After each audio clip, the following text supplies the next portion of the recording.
Agora, então, não sei, voltando, você acha realmente que está aumentando? não, foi só uma reflexão, mas tu falou do Aristóteles, do acrasia, eu achei interessante porque tem uma distinção que eles fazem na literatura, no tema, que é a ideia de que nem todo atraso ele é uma procrastinação, né?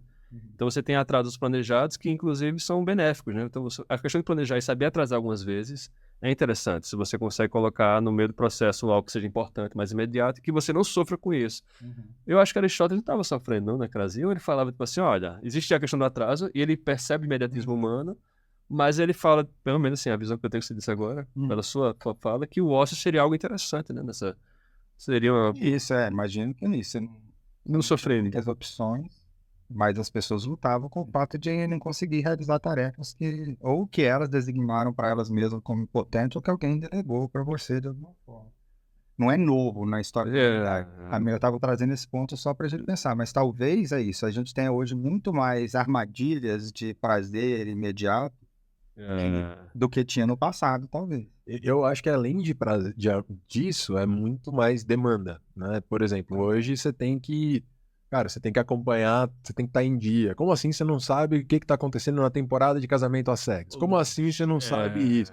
E além disso, né, você começa a ter um imediatismo até acho que no trabalho, né? Eu vou vendo as pessoas, cara, sei lá, quantas vezes que você não recebe uma demanda e aí você super corre para fazer, quando você vai descobrir você nem precisava ter feito aquilo porque mudou tudo que ia acontecer, né? Sei lá, porque tem uma mudança de sistema, porque alguém falou alguma coisa, enfim.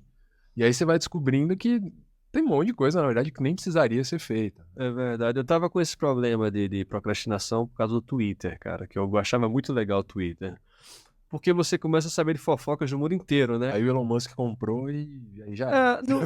ficou mantendo fofoca ainda, mas assim, uma hora eu pensei, cara, mas é tudo coisa assim que eu nunca vou ver a pessoa, saca? Não, parece que não muda nada na minha vida. O ser humano gosta da fofoca, né? E o Twitter é aquele centro. Eu falei, cara, vou fechar o Twitter pra ver se melhora o meu rendimento. E quando eu fechei, comecei a ter muito mais tempo livre, cara. Eu continuei não fazendo nada, mas assim, eu não ficava pelo menos envolto em fofoca que isso, que eu ficava o tempo todo pensando em problema na Ucrânia, em problema que são problemas relevantes, né? Sim. Mas a gente começa a dar uma importância muito maior para essas coisas, porque a gente fala, sou cidadão do mundo, né? Isso aí. Inclusive aquela conversa que estava tendo antes um pouco sobre o fim do mundo, né? Posso colocar aqui o tema, né? Que ele estava discutindo. Era um pouco essa visão de que existe... Só pra todo mundo saber, a gente tava discutindo aqui se o mundo tava acabando ou não. Conversa de banda.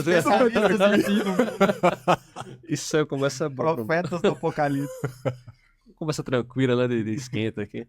E é um pouco essa visão que a gente tá o tempo todo sendo bombardeado por informações que tendem a ser informações geralmente mais polêmicas, que tem um cunho mais negativo, né? E começa a tecer uma crença sobre o mundo a partir dessas informações, né? Então o Twitter fazia muito. Quando eu tava no Twitter, eu achava que o mundo ia acabar. Que ia começar a Terceira Guerra Mundial. Então, agora que eu fechei o Twitter, dá uma paz. E eu acho interessante, porque esses dispositivos sociais, e o ser humano ele é voltado muito para a socialização. Então, um reforçador básico, né? Interação social, você tem que conversar com a pessoa e tal.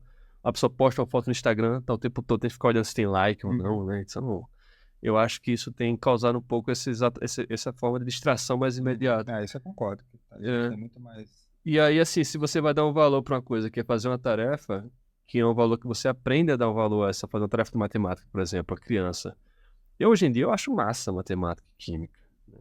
Mas quando é criança, a pessoa não percebe muito bem o valor disso, né? Ela tem que aprender com isso, com a experiência. Só que se você tem outras coisas que têm um valor maior e mais imediato, fica uma competição muito maior, né? Para aquela criança, cara. Desigual. Isso quando as pessoas não usam meio tipo desculpa, assim, né? Por exemplo, eu tenho uma tarefa muito grande para entregar. Não, eu preciso ver o que está acontecendo aqui nesse país X aqui. Pô, isso é importante. Como assim não é importante? Claro, é super importante, mas para as pessoas que estão vivendo lá. Claro. Só que, né, você tem uma coisa que você precisa fazer ali. Aí você começa a usar até, acho que essas urgências aí como subterfúgio para procrastinar e a gente às vezes nem saca, né? E eu acho que a dificuldade que está envolvida nisso é que quando você consegue ver valor nas outras coisas, é mais difícil abrir mão ainda, né? Porque você consegue racionalmente justificar a naturalizando do mundo. Eu realmente estou precisando lavar minhas roupas, realmente a minha louça está suja, né? E aí é difícil abandonar essas tarefas depois que você racionalizou e identificou um valor intrínseco que ela possa ter ali e tal. A gente tá falando, então, uma dificuldade de definir prioridade ou identificar ela, né? Exatamente, perfeitamente. Sabe o Warren Buffett, que é um mega empresário, bilionário e tal? Um investidor médio. aí. Investidor, ele desenvolveu um método que, segundo ele aplica na vida dele e aplica também com todos os colaboradores das empresas dele, que é o seguinte, ele pede para a pessoa listar os 25 objetivos prioritários que você tem na sua vida profissional, pessoal e tal. Aí você lista os 25 prioritários. Aí ele fala, agora em ordem crescente, né? Do mais decrescente, do mais prioritário para o menos prioritário. Ele fala, pega esses 5, pega os 20 que sobrarem, joga fora os 20 e não volte a mexer neles enquanto você não completar os 5 primeiro. Ele fala, a razão pela qual você tem 25 projetos inacabados e não 5 terminados é porque você está tratando dos 25 ao mesmo tempo. Né? Perfeitamente. Então, e ele, segundo ele aplica esse método com todo mundo. Tirar, ó, agora foca desses 5, você só vai pegar mais um deles quando você tiver cumprido cada um desses aí. E eu acho que tem a ver com prioridade. Porque é isso, a gente pode procrastinar na internet, a gente pode procrastinar no Twitter, na rede social, lendo um livro, pode procrastinar descansando, lendo ócio. Mas se a gente tem muitas tarefas, a gente não separa, não tem prioridades, o mais provável é que a gente procrastine forrageando, né? Trocando de um trabalho para outro e acaba não entregando nada. Nada, Né? exatamente. Ou só entregando, como você falou, no prazo. O prazo é amanhã, então agora esse entra no meu... Sobe na esteira, eu dou o gás, entrego. Só... Mas ao mesmo tempo eu fico imaginando a dificuldade que não é. Se você pega 5 projetos que você não quer fazer nenhum deles, Isso é. Então, talvez a prioridade tinha que ver com questões ligadas a não só a importância geral, mas também em termos de valores, né? De propósito, o que é importante para você, pra sua vida, o que você valoriza.